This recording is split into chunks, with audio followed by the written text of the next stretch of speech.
हमारे साथ कुरत मौजूद है। कुरत, क्या चल रहा है? एक रियासत माँ जैसी होती है और यहाँ पे 12 दिन हो गए, इनकी कोई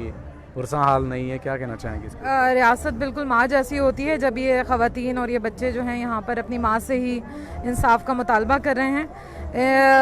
एक सिविल सोसाइटी का एक बड़ी तादाद में एक डेलीगेशन यहाँ पर आज शाम को आया था, जिसमें National Commission on Human Rights की तरफ से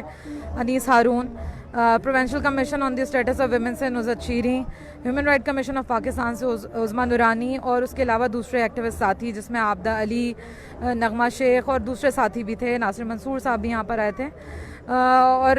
एक सॉलिडारिटी विज़िट था और वो इसलिए था कि ये जो ख़वातीन अपने छोटे छोटे बच्चों के साथ पिछले 11 दिनों से यहाँ पे बैठी हैं और अपना एक आइनी और कानूनी हक जो है उसका मुतालबा कर रही हैं रियासत से, और बहुत पुरअमन तरीके से कर रहे हैं। सो उनकी रियासत इनकी बात को, इनके दर्द को, इनकी तकलीफ़ को सुने और रियासती नुमाइंदे इनसे आके मिलें और अफ़हाम व तफ़हीम के साथ इस मामले को रिज़ॉल्व किया जाए, क्योंकि पाकिस्तान वैसे ही एक जंग की कैफियत में ऑलरेडी मुब्तला है कई सालों से। अगर इस किस्म के लोग जो कि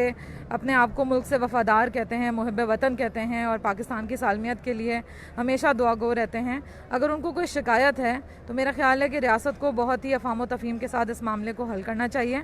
और इनका जो मुतालबा है वो सिर्फ इतना है कि अगर जो लोग उठाए गए हैं अगर वो मुजरिम भी हैं, गुनाहगार भी हैं, तो उन्हें आइनी तौर पे, कानूनी तौर पे जो पाकिस्तान की अदलिया है उसके सामने उनको प्रोड्यूस किया जाए, और अगर वो मुजरिम हैं और वाकई उनसे कोई गुनाह सरजद हुआ है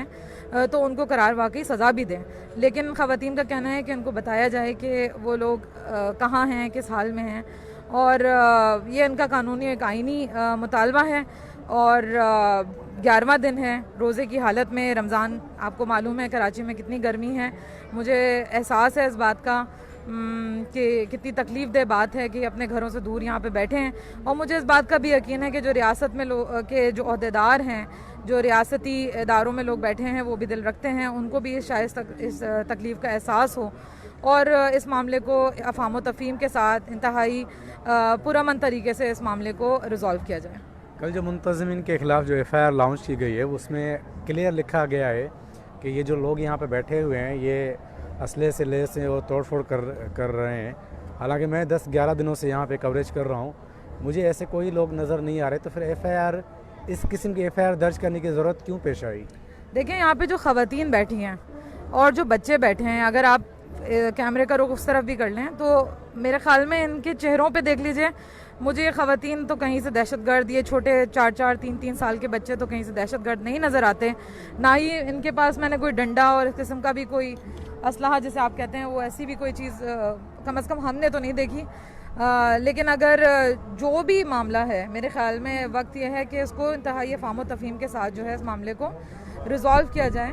इस मामले को जो है वो इंतहाई सेंसिटिव मामला है, उसको अच्छे तरीके से देखने की ज़रूरत है। ये भी इसी मुल्क के सिटीज़न हैं, शहरी हैं,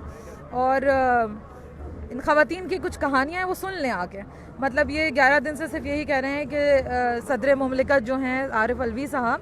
वो इस मुल्क के सदर हैं और उनके घर के सामने ही बैठे हैं, तो आके सुन लें। तो अगर शेरी मज़ारी साहिबा जो कि ह्यूमन राइट की मिनिस्टर भी हैं, फेडरल मिनिस्टर हैं, इमरान खान साहब के वोटर्स हैं, ये सारे ये वो लोग हैं जिन्होंने आज तहरीक इंसाफ को इक़्तिदार के ऐवानों में बिठाया है, तो कम अज़ कम अपने वोटर्स को सुन लें आके। और इनका मेरे ख्याल में बहुत ही जायज़ और एक आइनी और क़ानूनी मुतालबा है कि इनको सिर्फ सुन लिया जाए।